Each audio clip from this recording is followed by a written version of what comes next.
With me today is Emma Lagerlow. And Emma is a wealth and mindset coach, entrepreneur, author, podcast host, and mother of four with over 25 years of experience in finance and marketing. She's dedicated to helping others achieve financial freedom, holistic well-being, and purpose-driven living. So welcome, Emma. Thank you so much, Julie. That is lovely to hear all of those things. I know it's interesting to hear it all back because you're like, wow, is that me? Yeah, that's exactly right. Yes, and congratulations on your first book. Oh, thank you. Yeah, I think it's the author that really is taking me by surprise the most because it's something that I've wanted to do for such a long time. And to finally say, oh, I'm an author, sort of can feel a bit surreal at times. Yeah, absolutely. And well done on doing it because it is a commitment and a big one. Yeah, it certainly is. I know you've written two books, is that right? Yeah. Yeah. And so I think you don't realize, you think it's about just getting the words down on paper. But then even when you do that, then you're edited. Like my manuscript was chopped in half and whole chapters were on the cutting room floor. And so even just the writing process is big, but that's really the tip of the iceberg, really, because then you've got to publish the book and Yeah. promote the book. And Yeah. yeah, it's a lot, but it's probably the most fun I've had in my whole life. So I'm Oh, really that's so loving it. good. That's so good. Mm.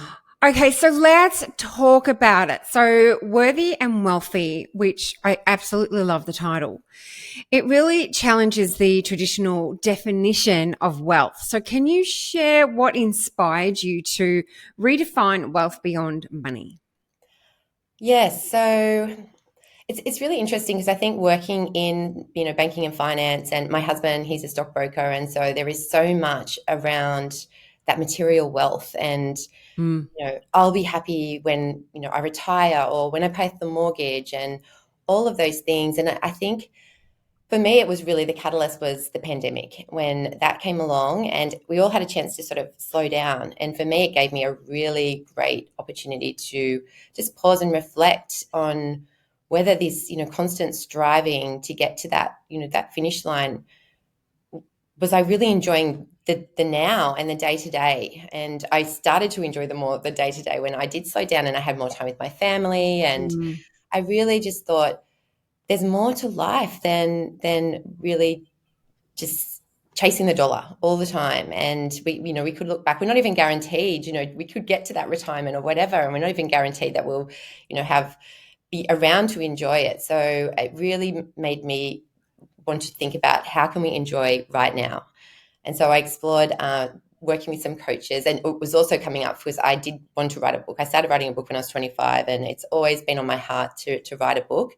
And at that juncture as well, I thought this is a perfect opportunity to have a little bit of time when we don't have all the extra things going on to do that. And so I started working with coaches, and that's when I just discovered so much about, how our self-worth is so important when it comes to living a life that we really want to know. Like, it's sort of about knowing who you are, so then you can learn what it is you actually really want in your life, and then mm. how to get it. And once I started working with coaches and following all of that, I thought, wow, I could actually even do this myself and create a life by design where, I do coach people in these teachings because I just felt so aligned with them, and Yeah.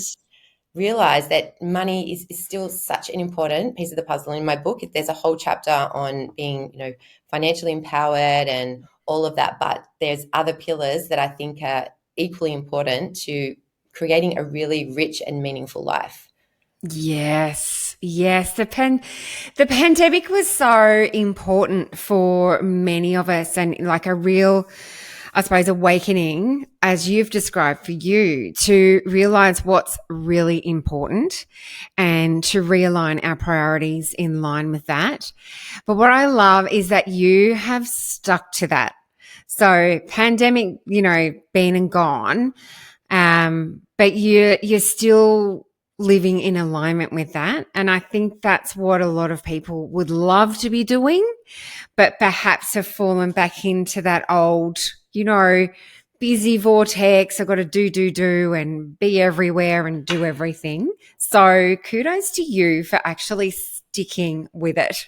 Yeah, no, thank you. And yeah, sometimes, I mean, yeah, it takes a lot of metal to stay on that path because, working in corporate and doing all of that there is a lot of security that comes with that, Yeah. I find. But now having seen the other side of, and you would be able to probably speak for this as well, being you worked in corporate for many years as well, just that having that sort of freedom over your time, the autonomy to choose what you do, Yeah. I think, yeah, I just don't know if I could go back.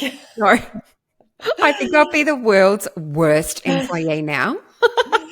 Yeah, I do a little bit of freelance, and even that, yeah, makes me sometimes, when someone tells me what to do, and I get my back up, and I'm like, I'm the boss now. yeah, Oh, yeah, now you mentioned that you do talk about wealth, and you've got 5 pillars in your book, which is self-worth, which like this is like the pillar, which is obviously why it's first, I think, for me.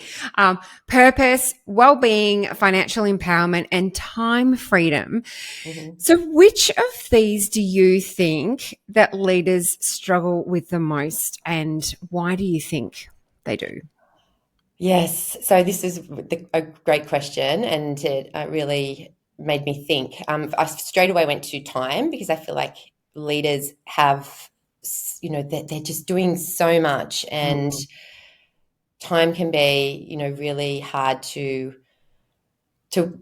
yeah, to compartmentalize, where you spend it, and are you spending enough time, with your family or on mm, your well-being and all of that. But then I also thought about self-worth, and I thought how that is equally important. And they sort of married to each other in some ways, because I feel like we're masters of our time, we also have a really strong sense of our self-worth and are able to stand strong in our boundaries because we know our value. And so I think that it probably really starts with that self-worth and really knowing, what we want to do and who we are and what is aligned, with our values. And then the piece would hopefully fall in there. So, when we realize that we, value ourselves so much that we want to even spend time on our well-being, so on our exercise and eating well and our mental health and all of that, because we know we're worth it. And so we'll carve out time to ensure that we do that. And, equally with spending time with, loved ones and friends and family and that type of thing. And so I think if we have a really strong sense of self-worth and we stand in that, and we would think that all leaders would have a super strong sense of self-worth, but I don't know if we always do. no, I totally agree with that. And I think you've articulated that really well because that very much resonates with me. And,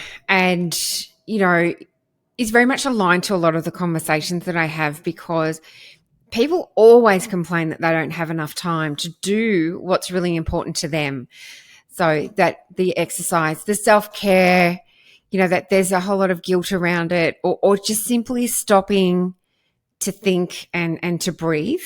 There's a lot of guilt around it because they're not doing, but you know, they want the time to be able to do that. And yeah, it's like this vicious circle. So I think you've articulated that well. So if you value yourself enough, and if these are true priorities for you, you will find the time to do it.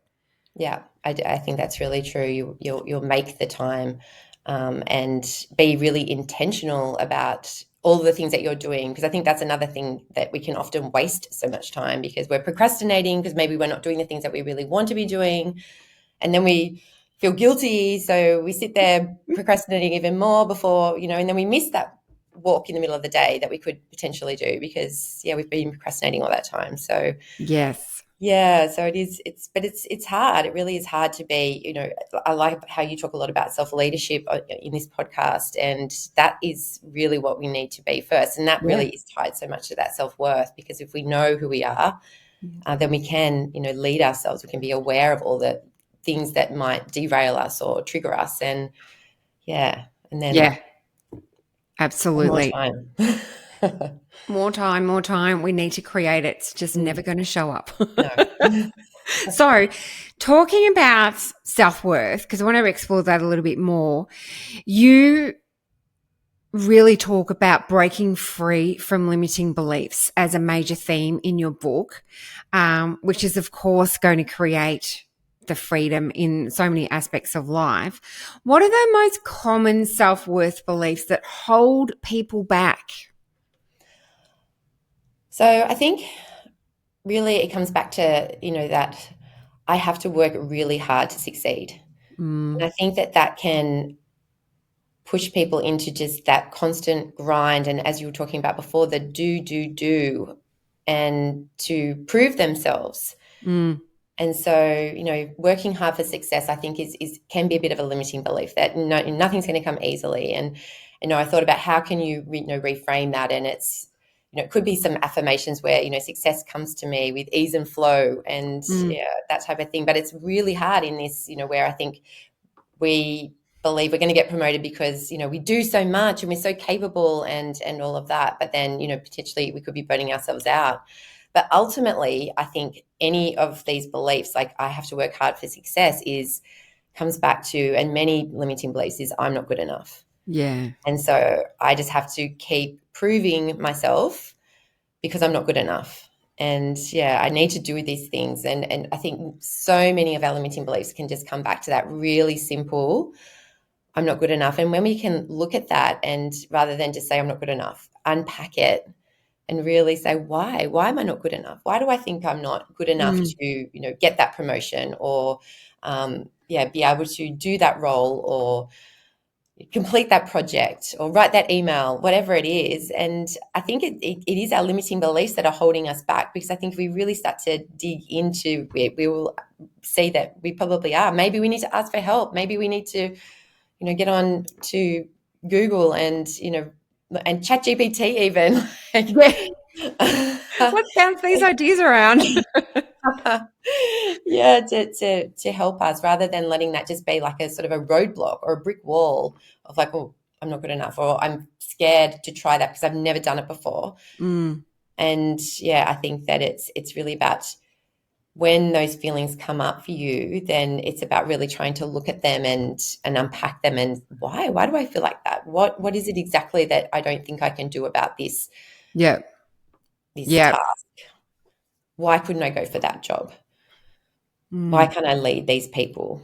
Yeah. So mm, yeah, but I think working hard for success is probably something that leaders might see, and then they would potentially work themselves, to the brink of burnout because they're always trying to prove themselves. And yeah, if they really were to sit back and be more intentional then about, where they put their time and energy, then I think, yeah, then they would be able to achieve more and perform better.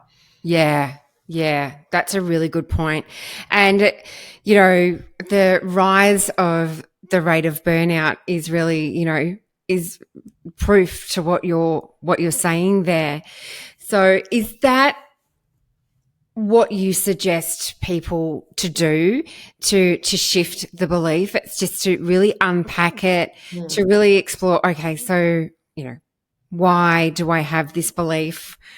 What am I making this mean, and what else could I make it mean? And just to move them forward. Yeah, exactly. And I think often we're not even aware of Mm, these mm, things that are coming up for us. yeah. And yeah, and so it is, the first step is definitely awareness of trying to just be more aware of the resistance that you're feeling. If someone said you should go for that job, and then you're like, no way, and then like, what? Ooh, why did I feel like that straight away?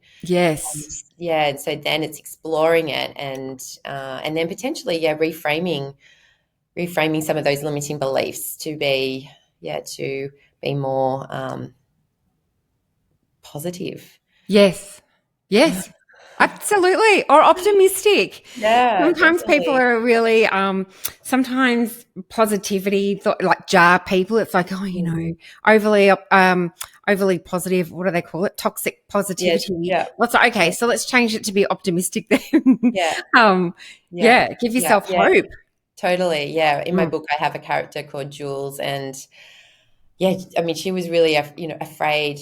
She didn't believe she could work. She could do the work she had. She was a single mom, and she, didn't have a lot of support around, and just was focusing on the negatives. And then, she worked with a coach and helped to say, you've completed this project and you've done this. So it's even looking at what you actually have done, and when you have achieved things that you rather, because we fixate on the negative, we're Yeah. always fixating on that negative comment that someone says about something that we've done, or rather than really looking at all the positive things that we've actually done. And I think trying to look at them and then realize how capable we really are. And yeah, and then it's again pushing yourself out of that comfort zone, and it feels scary and you fear it, but then you do it and you do it again and again, and yeah, it becomes easier. Yeah. And you think, why didn't I do that before? Mm, Why did I waste so much time? yeah, yeah, Yeah, it's such a good point. What you say is, we focus on the negative, and I used to pull my staff up on that a lot in performance reviews because, I'd be singing their praises and telling them all of the amazing things that they've done and really celebrate that. What they listen to is the constructive feedback. So it's like, oh, what am I not doing right? Oh, what can I do better? And it's mm, like, that's a mindset that you really need to change. yeah, without a doubt, without a doubt. I Mm. mean, my daughter plays OzTag, and I mean, this is just a bit off piece, but she made an error and it sort of cost them the game. And she was so upset and so emotional. And she had scored 3 tries in that game, and Wow. yet could not jump, over that little mistake that she had made in that Mm. game. And it really, I think that it plays on through life, that we fixate on the negatives and we forget all the good things that we are capable of and that we do and that we've achieved. And yeah, we need to shine a light a bit more on that, and that will help build our confidence. So then, we can feel confident enough to, try new things and take risks and do things. Yes. Yes. Absolutely. So a lot of people I speak to are really caught in this, the juggle is real and they're juggling a gazillion balls in the air, and leaders juggle so many. How, what advice do you have for them to create more time freedom? And that can mean different things to many people, of course. How can they create more time freedom while still achieving their goals? Yeah, so this is even one good one for me to be thinking about, Yeah, me because too. all of us, I think we feel like we don't have enough time. And I think a lot of the time we actually do the things that are easy as well, and then procrastinate about the things that are hard. And so it comes back to maybe having a bit more of that self-control, maybe even writing a list of all the things you have to do, and then really looking at what is going to be the highest value activity to do to be able to, drive something forward, rather than, I get even cherry picking all the easy things or procrastinating all day because you're not doing that high value task. And I think Mm, that can really support us to get move the needle. mm, And then I think it's really important to have boundaries. I've already talked about boundaries, but having boundaries around, around our time. So if we say we're going to get up and go to the gym, then, then we do that, and we have strong boundaries with ourselves. And even around in the workplace, when you can get pulled from pillar to post, and especially as a leader, you might walk in and think, this is what I'm going to do today. And then someone's, needs a meeting right away and this is happening. And I guess it's being discerning and is, how urgent is this? Does this need to be happening? Am I just getting pulled off, track because that's just what I do, because that seems so urgent? And and so having boundaries around discerning, the urgency of some of the things that the interruptions that come along in life. And then the other thing was really, I guess it was shifting from that urgency to intention. So, rather than, I think so many of us are just putting out the fire there and putting out the fire there and putting out the fire there. And then you get to the end of the day and you're like, I haven't even done that email that, I wanted to yeah. write. So it's, trying just to be aware and present and do the things that are most important. Yes.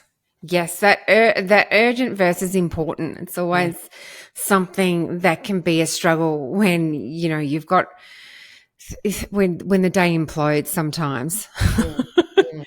Yeah. Yeah. Yeah. Now, your book is full of practical exercises, which is awesome. Mm. Now, if listeners could take one small action today to start stepping into a worthy and wealthy life, what would you recommend it be?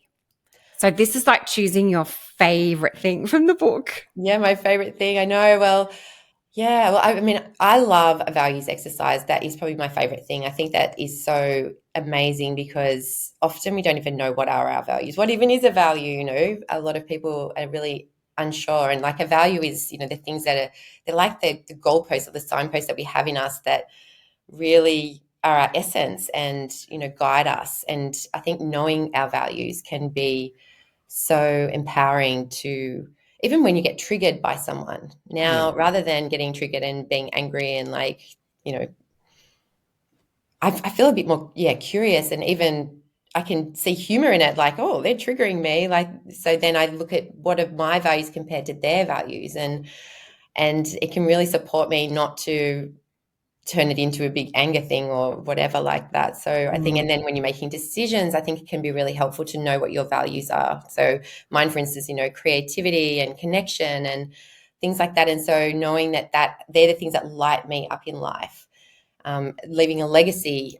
So yeah, writing a book was really important. But for other people, maybe it's adventure or and so when you can start to see other people's values in your own, and oh wow, that's why they trigger me, or they don't hold the same values of me. Like authenticity is another strong value of mine, and when I feel like someone lets me down, like we're going to do something and then they just oh no, I'm not going to do that now, I can sometimes feel a bit triggered, like, well, yeah. but now I can look at it and say, well, that's not their value. They're happy to fly by the seat of their pants, and whatever's suiting them for that day they're going to do, more spontaneous. So values are, I think, is so great. But I believe that a lot of people that listen to your podcast would probably know about values and know what their values are as well. So I wanted to also just talk about the wealth audit exercise that I have in my book, and that Mm, is really at the very end of the book, and that's looking at all those pillars of wealth. So if you do feel like you're quite self-aware and you do know yourself quite well, but maybe having a look at that, and it really explores your self-worth and your values and then your purpose. And I think sometimes even with purpose you can think of that as just your career goals. But really, if you really look at what's your life purpose, like when you get to the end, what do you want to have left? Is it a legacy, or, is it that your family have just loved, having you in their lives and you've been a guiding light for them and a role model or whatever it might be. And so when you understand that, then it can help set the tone for, your career goals and things like that. mm, So that exercise really it's a bird's eye view of the book. And I guess if you trip over in any of the sections, or, then you can actually go back to that chapter. Maybe it's well-being, and maybe, you're not really pouring enough, love and attention into yourself, or mindfulness or something like that. Or it could be time. And mm. I talk a lot about, the Covey's time management matrix, and that has had such a profound impact on me to really see where I'm spending my time. And we ultimately want to spend the majority of our time in the urgent and the non-urgent but important quadrant, Yeah. where, that's things like our well-being, connection, experiences, travel, all of that. And, often because it's not urgent, it gets easily pushed aside. Yeah. That could be those important conversations, those deep and meaningfuls you have, with your husband or a friend or whatever, because you're so busy putting out all the fires at work and striving because, you want to get to some material nirvana that, Yes. yeah. So I do love that exercise because, I think it can just show you maybe where there's a weak spot and Yes. you might want to explore a bit more deeply. I love an audit. I love any tool that will elevate your thinking, because I don't think we do that enough. So I think that's such a great thing to have in your Mm, book. mm, So, as a final question, Emma, you seem to be incredibly grounded, really calm. You're a mum of four. You've got a business, a podcast. You've yeah. written a book. How do you stay so grounded and connected? What's your secret? Yeah. Well, I feel like I've always have been fairly calm, but at my 40th, one of my girlfriends said I was like a duck, and a duck's floating along on the surface, and everything looks so serene, and underneath the legs are like, Yeah. and I do feel like that, but I feel like I have calmed that down even more so, and it really is. I have like a daily practice of meditation. So just do a guided meditation. Usually I use Insight Timer, and it could be 6 minutes, or sometimes I do long ones like on a weekend when, I'm not jumping out of bed too quickly.